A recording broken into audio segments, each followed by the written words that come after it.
महिलाओं को मिलने वाले इस अधिकार का जिसने विरोध किया है, देश की महिलाओं ने उन्हें माफ नहीं किया है। ऐसे में अखिलेश यादव जब बोले तो उन्होंने ये कहते हुए कहा कि हम महिला आरक्षण के समर्थक हैं, लेकिन वो बोले कि इसमें पिछड़ों की महिलाओं का आरक्षण कहाँ है, इसमें मुसलमानों की महिलाओं का आरक्षण कहाँ है, इसमें दलित महिलाओं का आरक्षण कहाँ है।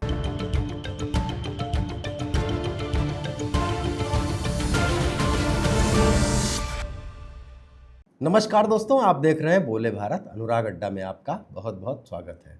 महिला आरक्षण को लेकर संसद में गर्मा गर्म बहस जारी है। प्रधानमंत्री नरेंद्र मोदी ने कहा कि अगर इस समय किसी की नीयत महिला आरक्षण के समर्थन में, महिला आरक्षण के खिलाफ जो लोग हैं उनको पीढ़ियां माफ नहीं करेंगी, और जिन लोगों ने इस आरक्षण का विरोध किया है पहले भी, वो आज कहाँ है राजनीतिक तौर पर, उन्हें देख लीजिए। हमारे देश में जब से विमेन रिजर्वेशन को लेकर के चर्चा हुई है और उसके बाद जब जब चुनाव आया है, हर चुनाव में महिलाओं को मिलने वाले इस अधिकार का जिसने विरोध किया है, देश की महिलाओं ने उन्हें माफ नहीं किया है। लेकिन इस पूरी बहस के दौरान, जो कि सदन से पहले भी लग रहा था कि इस बार महिला आरक्षण के नाम पर विरोध करने को कोई राजनीतिक दल राजी नहीं दिख रहा था और सभी इसमें दूसरे स्तर पर खामियां निकाल रहे थे। ऐसे में अखिलेश यादव जब बोले तो उन्होंने महिला आरक्षण का ये कहते हुए कहा कि हम महिला आरक्षण के समर्थक हैं, लेकिन वो बोले कि इसमें पिछड़ों की महिलाओं का आरक्षण कहाँ है, इसमें मुसलमानों की महिलाओं का आरक्षण कहाँ है, इसमें दलित महिलाओं का आरक्षण कहाँ है। अध्यक्ष महोदय, अनडेमोक्रेटिक बात माननीय मंत्री जी ने कही।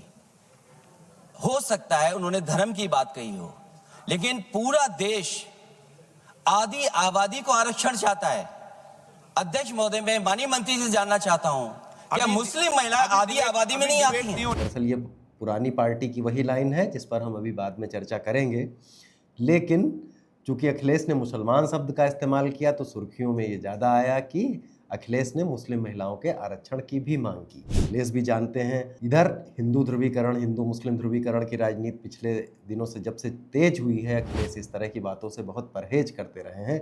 ऐसे में ऐसा तो नहीं हो सकता कि वो बिना सोचे समझे संसद में इस तरह कहें और बार बार अपनी बात को रिपीट करें, क्योंकि अगर वो मुस्लिम महिलाओं के आरक्षण की बात करते हैं तो जो काउंटर अटैक होता वो तो भारतीय जनता पार्टी के समर्थन में प्रथम दृष्टया जाता दिखता है। क्या रणनीति हो सकती है इसके पीछे अखिलेश की? जातिगत जनगणना का भी सवाल उन्होंने उठाया कि इस आरक्षण के बहाने महिलाओं को आरक्षण देने की कोई मंशा नहीं है सरकार की, बल्कि वो जाति जनगणना को टाल देना चाहती है। धर्मेंद्र यादव भी करीब करीब अखिलेश के मुख्य भाषण में कोरस देते जैसा नजर आए, और उन्होंने भी कहा कि प्रधानमंत्री पिछड़ा है और फिर भी पिछड़ी महिलाओं का ध्यान नहीं रखा जा रहा है। लेकिन सवाल यही उठता है कि जब मुलायम सिंह और लालू प्रसाद यादव के समय शरद यादव वगैरह भी इस महिला आरक्षण का बहुत विरोध करते थे, तो वो हमेशा दलित और पिछड़ी महिलाओं के नाम पर कहते थे कि इससे भारत की आधुनिक महिलाएं, ज़्यादा पढ़ी लिखी और उच्च वर्ग की महिलाएं विधायिका पर कब्जा कर लेंगी और जेन्युइन पिछड़ी महिलाओं को उनका हक नहीं मिल पाएगा।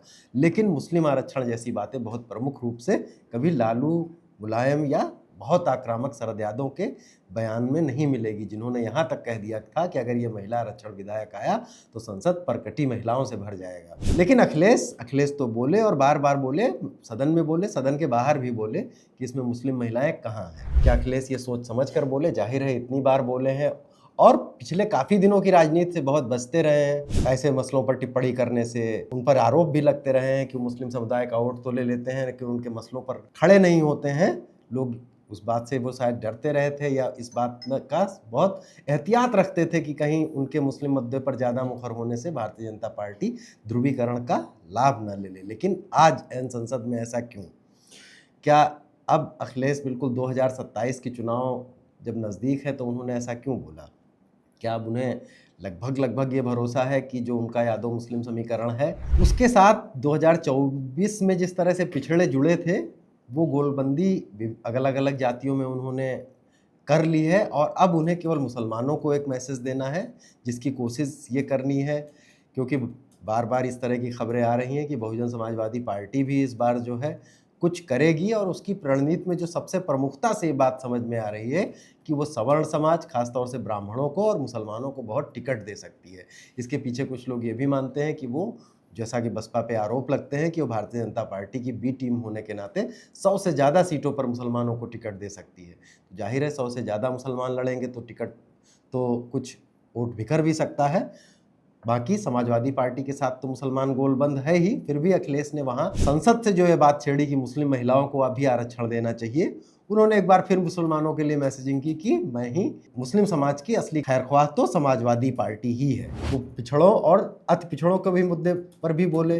दलितों के रिजर्वेशन की बात हुई, जो कि समाजवादी पार्टी पहले से ही करती आ रही है। रात का उनका एक ट्वीट भी देखेंगे तो कहेंगे कि इस महिला आरक्षण में पिछड़ों का आरक्षण कहाँ है। तो शायद अखिलेश इन दो रणनीतियों पर काम कर रहे हैं। जैसे उन्होंने जाति जनगणना कोटे में कोटा के पिछड़ा का आरक्षण के साथ साथ मुस्लिम आरक्षण का भी मसला छोड़ दिया है। संसद की सुर्खियों में जो आज जो संसद से निकलने वाली सुर्खियां बनी वो जरूर मुस्लिम आरक्षण को लेकर बनी है, लेकिन हो सकता है कि आने वाले दिनों में जब ये मसला सदन के बाहर आए, बिल पास हो जाए या बिल ना पास हो, और जब चुनावी राजनीति में ये मसला आएगा, रैलियों में, भाषणों में, तब वो इस बात को शायद समाजवादी पार्टी अब ये प्रोपोगेट करने को तैयार है कि आरक्षण इसलिए लाया गया है कि जाति जनगणना ना होने पाए। क्योंकि अखिलेश ने बार बार सदन में यही सवाल पूछा कि अगर जनगणना हो रही है तो फिर जनगणना के बाद क्यों नहीं जातिवार आंकड़े हमको बताइए, फिर परिसीमन कीजिए और बताइए कि कौन कितनी आबादी में है और किसको किस अनुपात में प्रतिनिधित्व मिलना चाहिए।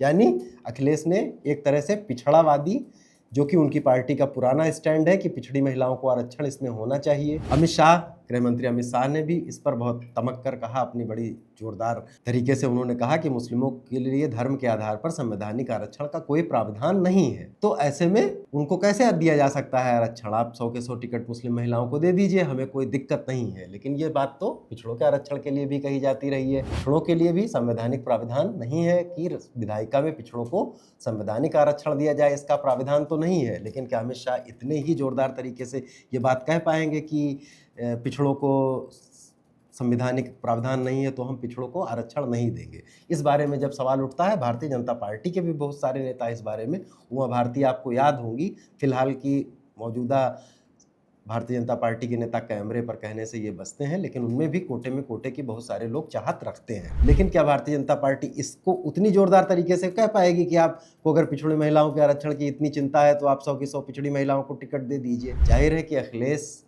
इसमें हो सकता है कि दो बातों पर आश्वस्त हैं। एक तो वो कि उन्हें लग रहा है कि अगर पुरानी शैली का पिछड़ा कार्ड खेलेंगे, जैसा कि शरद यादव और लालू यादव या मुलायम के समय पर खेला गया था, तो धीरे धीरे सोफिस्टिकेटेड होती जा रही भारतीय राजनीति में उन पर महिला आरक्षण विरोधी होने का ठप्पा लग जाएगा।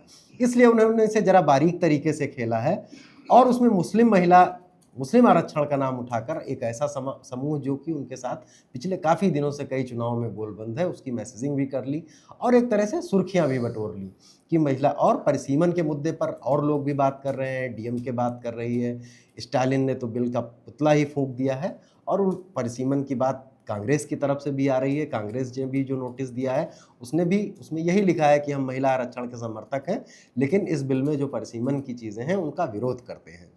तो अब माना क्या जाए? मुस्लिम शब्द इस्तेमाल करने, मुस्लिम महिलाओं का शब्द इस्तेमाल करने के बाद जब ये मामला बाहर आएगा तो भारतीय जनता पार्टी के आलाकमान के तो नहीं, लेकिन बात के मध्य स्तर के और नीचे जो तक आप पहुंचेंगे तो ये मसला फ्रिंज तक जाएगा और इसके बहाने अखिलेश पर बहुत ऐसे हमले किए जाएंगे कि वो थोड़े मुस्लिम परस्त हैं। तो क्या अखिलेश, भारतीय जनता पार्टी इसका लाभ भी उठा सकती है? अखिलेश को भी ये कैलकुलेशन होगा, लेकिन शायद क्या अखिलेश में अब इस तरह का कॉन्फिडेंस है कि इस तरह के आरोपों से जो उन्होंने एक 2024 के चुनाव में गोलबंदी की थी वो उनके साथ है और अगर उन पर मुस्लिम आरक्षण को लेकर बहुत अटैक किया जाएगा तो उसे उन्हें वो लाभ ही मिलेगा, मुस्लिम समाज उनके साथ और गोलबंद भी होगा और ऐसी संभावना है कि बसपा 100 मुस्लिम लड़ा सकती है तो वो कुछ टिकट काटेंगे और इस बहुत कांटे की लड़ाई में समाजवादी पार्टी का नुकसान भी हो सकता है, उसको भी काउंटर कर सकते हैं। तो अब फिलहाल ये तो राजनीतिक असर इसका क्या होगा ये तो बाद में पता चलेगा कि अखिलेश ने इस मसले पर, महिला आरक्षण के मसले पर नैरेटिव बना दिया या वो नैरेटिव चूक गए।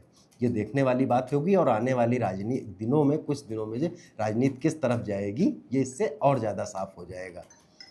अनुराग अड्डा में आज यहीं तक, कल फिर किसी नए मुद्दे के साथ मिलेंगे, तब तक के लिए इजाज़त दीजिए। धन्यवाद, नमस्कार।